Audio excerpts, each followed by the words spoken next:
Well, it is indeed a very important day here at the WSU campus. It is the last day for all Washington State employees to be fully vaccinated or to file an exemption, which means Nick Rolovich's future at WSU is in question.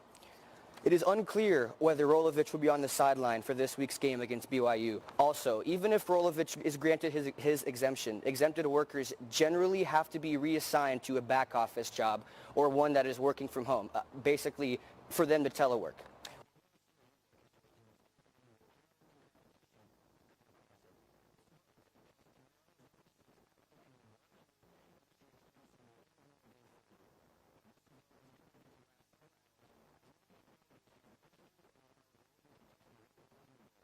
As WSU fans are back to attending sporting events, WSU journalists are once again allowed to report and cover games right here at Giesa Field. Yeah, Jackson, if you were in this general area today around noon, you might have noticed students and teachers exiting Thompson Hall building this afternoon. As a Pullman resident who lives on B Street, I can tell you that walking up this hill is no easy task. As a matter of fact, over the past 4.5 years, I've developed a strong relationship with my good friend, Mr. Railing here, to help me walk up the street when it's snowing and icy outside.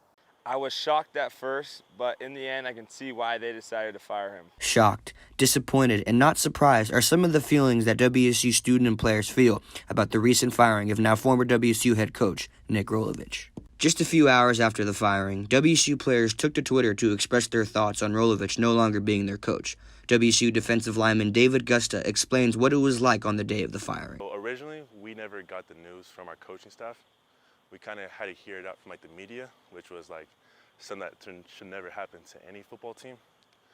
And it actually really hurt, cause going into the meeting at I think it was 5:30, we knew exactly what was happening.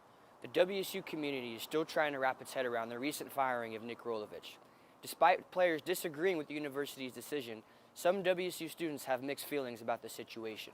WSU students Hunter Snyder and Chris Mitchell shared their thoughts on how the firing of Rolovich did not feel unexpected or surprising. I wasn't surprised, really, at the firing. We kind of saw it coming for a long time, with how it was all mandated, with Governor Inslee's, with how he was saying, people have to get the vaccine, it's a mandate. Honestly, it was kind of just waiting for it to happen. The whole process, it seemed inevitable. I was disappointed that it had to happen when it did. I wish it could happen in the beginning of the season or preseason maybe, because it was kind of just a cloud that was over everything.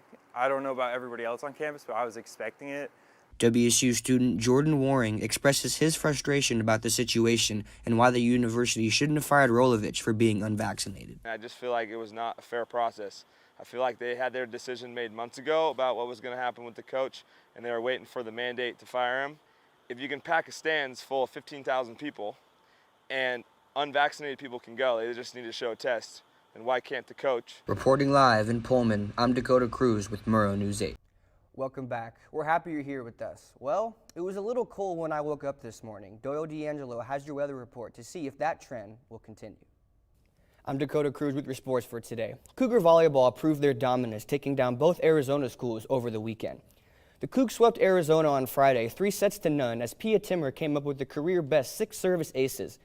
Well, Pete Carroll and the Seattle Seahawks look to bounce back this weekend after a 2-game skid. Seattle takes on division rival the San Francisco 49ers in a highly anticipated matchup this Sunday at 1:05 p.m.